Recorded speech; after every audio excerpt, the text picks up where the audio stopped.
இவ்வளவு கஷ்டப்பட்டு டை எல்லாம் அடிச்சுட்டு வந்தா நல்ல வேலை 80 ஆண்டு கால நண்பர்னு சொல்ல மாட்டாங்க. நான் வந்து ஏறக்குறைய 85லேருந்து நண்பன் யமுனா ராஜன். எனக்கு முன்னாடி 2 பேரையும் உட்காந்துருக்காங்க நண்பர்கள் என்ன கூப்பிட்டு வந்தாங்க. அவங்க தான் 80 ஆண்டு கால நண்பர்கள். யமுனா ராஜன் நண்பன் கூப்பாவும் பிசு இருந்தாரு. நண்பர்களே, நம்ம யமுனா வந்து உண்மையில எனக்கு 85 86 காலம் நண்பன் தான். ஆனால் நான் அவரோட சின்னவன். அந்த உண்மையை நான் சொல்லி ஆகணும்.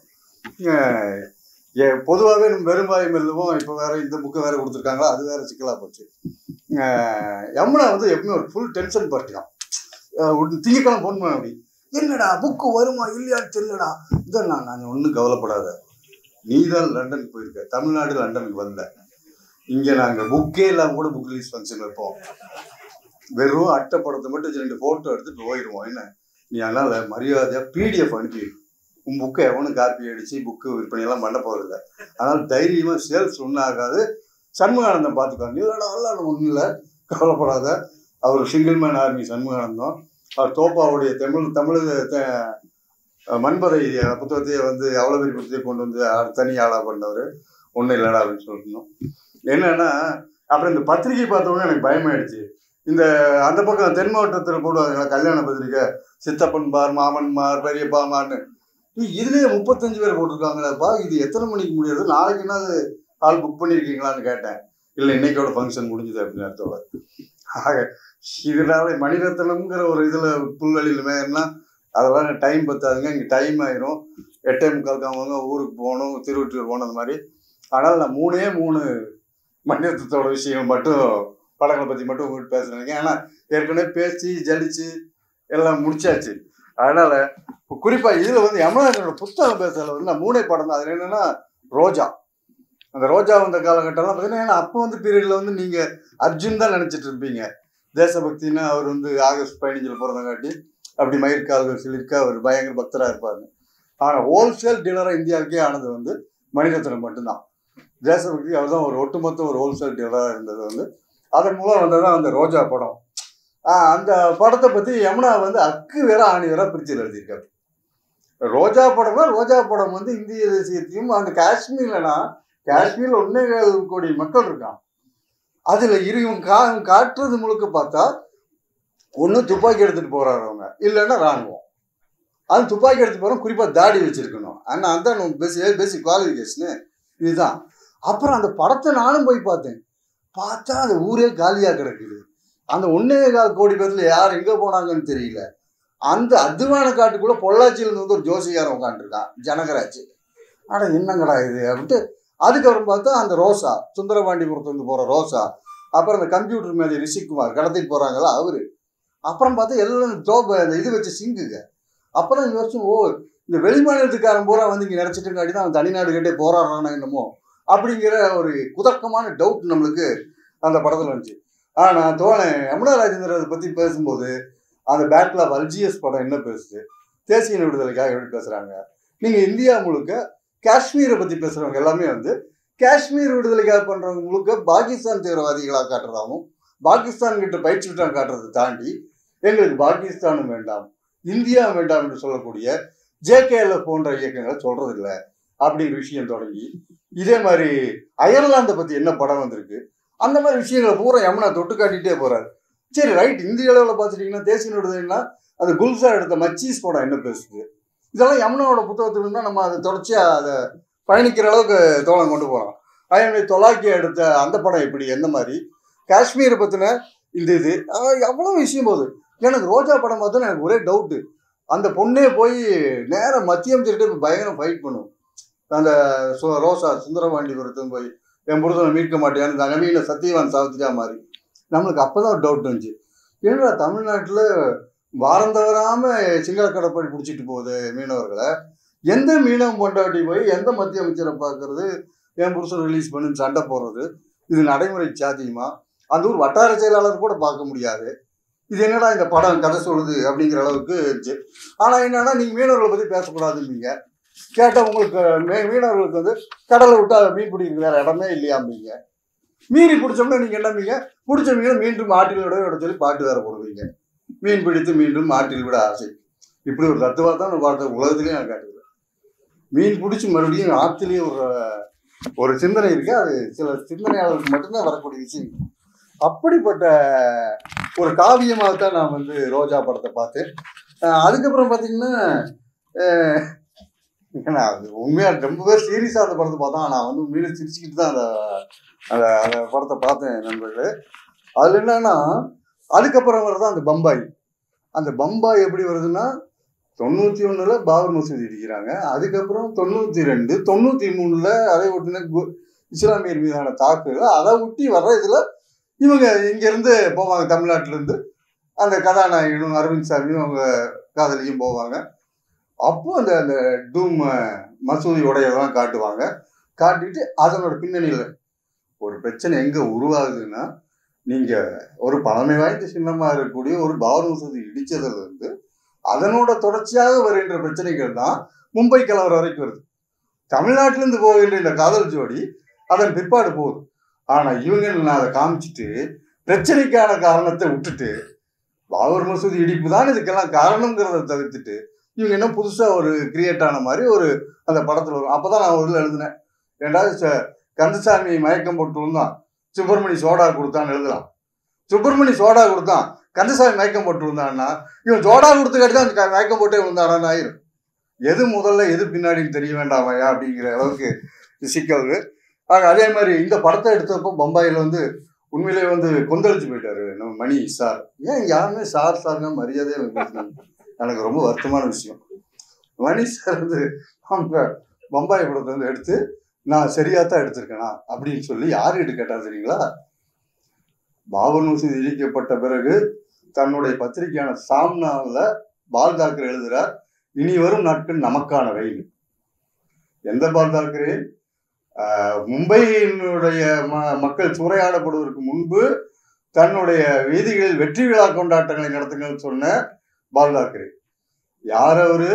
அதே மாதிரி விவசாய, அதாவது குடிசை மாற்று வாரி ஊழியர்களின் போர்வையில் எந்தெந்த பகுதிகளில் எங்கெங்க இஸ்லாமியர்கள் இருக்கிறார்கள், எங்கெங்க இந்துக்கள் இருக்கிறார்கள் துல்லியமாக பட்டியல் எடுத்து தன்னுடைய திருவிழாவில் பண்ண பால்தார் கிட்ட போய் பம்பாய் படத்தை போட்டு காமிச்சு எனக்கு இந்த படம் நல்லா இருக்கான்னு கேட்குறேன்.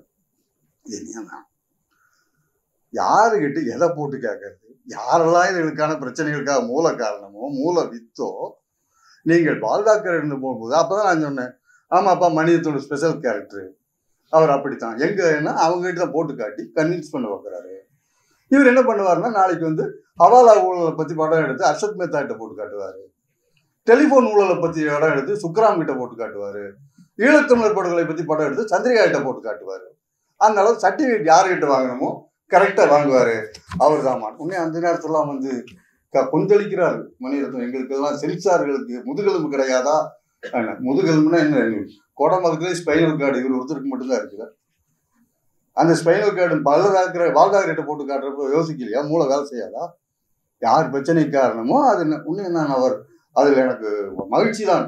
அந்த படுகொலையிலான கவலையில அந்த காட்சி நான் தைரியமாக வெட்டி எறிந்து விட்டேன். அடாடாடா என்ன வீரமாப்பா, அப்படிப்பட்ட ஒரு இது. ஆனால் இந்த நேரம் தான் யமுனா ராஜேந்திரன் எழுதுறாரு என்னன்னா, ஏன்னா நண்பனை வாய் போட்டு சொல்லி அப்படி பழக்கம் அடிச்சுக்கலாம். இந்த அவை அடக்கமா அவர்னு சொல்றேன் டக்குன்னு வாய்ப்பில்லை.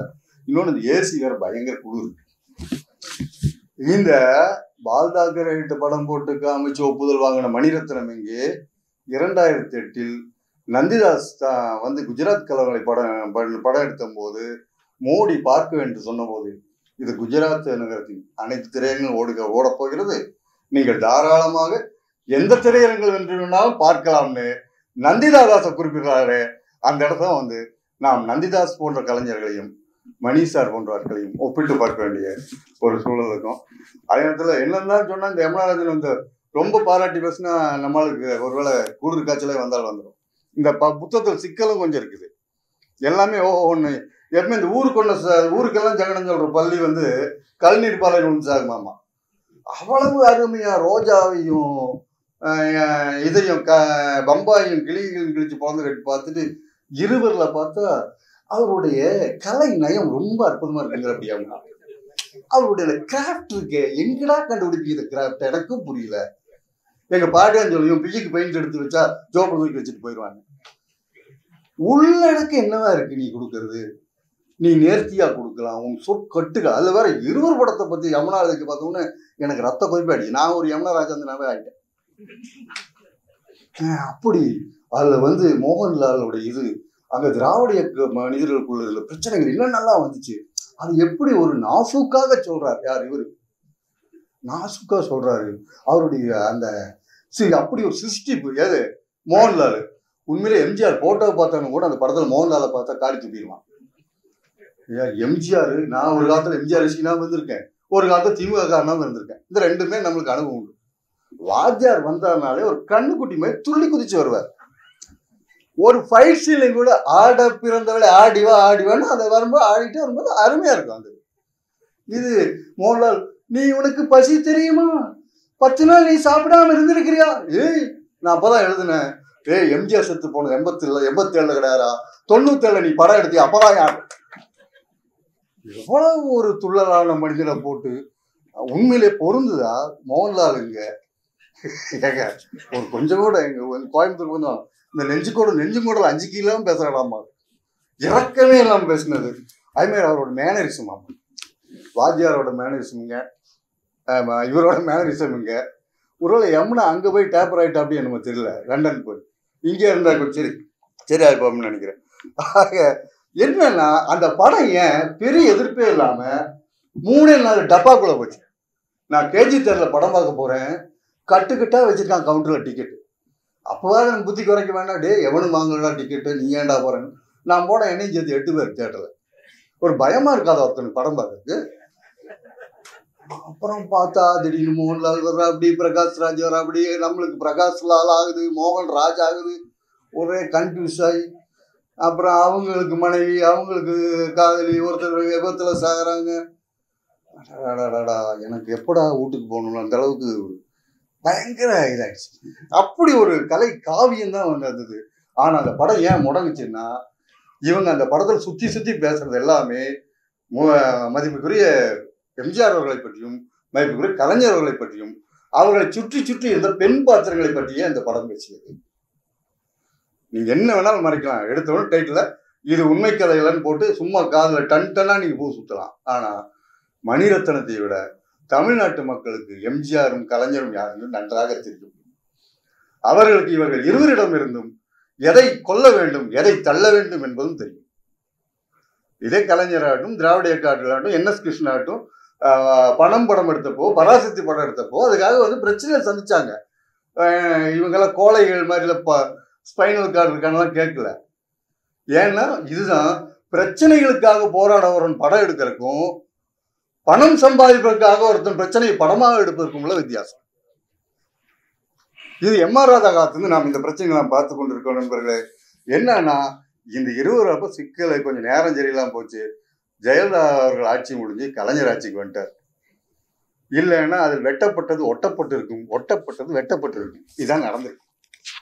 ஆனா இதை வந்து நம்ம அப்படியெல்லாம் மயங்கிட முடியாது. தமிழ் சினிமாவுக்குன்னு ஒரு பெரிய ஃபார்முலா இருக்கு.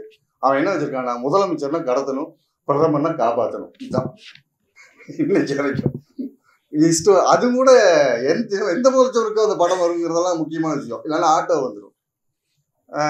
குறிப்பாக அதான் தமிழ் சினிமாவோட ஃபார்முலா. நண்பர்களே, நான் உங்கள் பொறுமையை சோதிக்க விரும்பல. இன்னும் இந்த புத்தகம் நிறைய விஷயங்கள் இருக்கு. இன்னும் யமுனா ஸ்ட்ரைட்டா கொஞ்சம் எழுதி பழகணும்.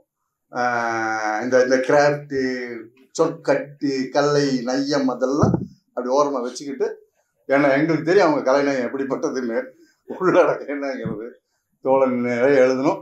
அதே போல் இதில் வந்து ஆனந்த் பட்டவர்தன் பற்றின அந்த இந்த நேம் ஆஃப் காட் படம் மாட்டி எத்தனையோ படங்கள் இருக்கு. என்னன்னா யமுனா நிறைய படங்கள் பார்த்தங்காட்டி திடீர்னு பம்பாய் பற்றி எழுதிட்டு வரப்போ திடீர்னு ஆனந்த் பட்டவர்தனுக்குள்ள போய் அது ஒரு 1.5 பக்கம் போயிடுது. நம்ம திருப்பி பம்பாய் வந்து பிடிக்கிறக்குள்ள ஆனந்த் பட்டவர்தன் நின்றுக்கிறாரு. ஆக என்னன்னா உண்மையில இதை பற்றி ஒரு புத்தகம் பண்ண வேண்டிய ஒரு தேவை இருக்கிறது. குல்சார் எழுதின குல்சாரோடைய படங்களை பற்றியும், அதே மாதிரி இந்த தகான் பற்றியும், பாக்கி எல்லாமே ஏன்னா அவ்வளவு படங்கள் பார்க்கறதும் அவ்வளவு விஷயங்களும் யமுனாவில் இருக்கிறது. இதை ஒரு தனி புத்தகமாக கொண்டு வர வேண்டும். நண்பர்களே, உங்களிடம் வந்து இந்த நேரத்திலையும் உங்ககிட்ட வந்து கடல் மாதிரி ஒரு மாபெரும் காவியத்தை பற்றியும், ஓகே கண்மணி மாதிரி ஒரு மிகப்பெரிய காப்பியத்தை பற்றியும் பேசாமல் விடைவதற்கு மன்னிப்பு கேட்டு விடைபெறுகிறேன். நன்றி.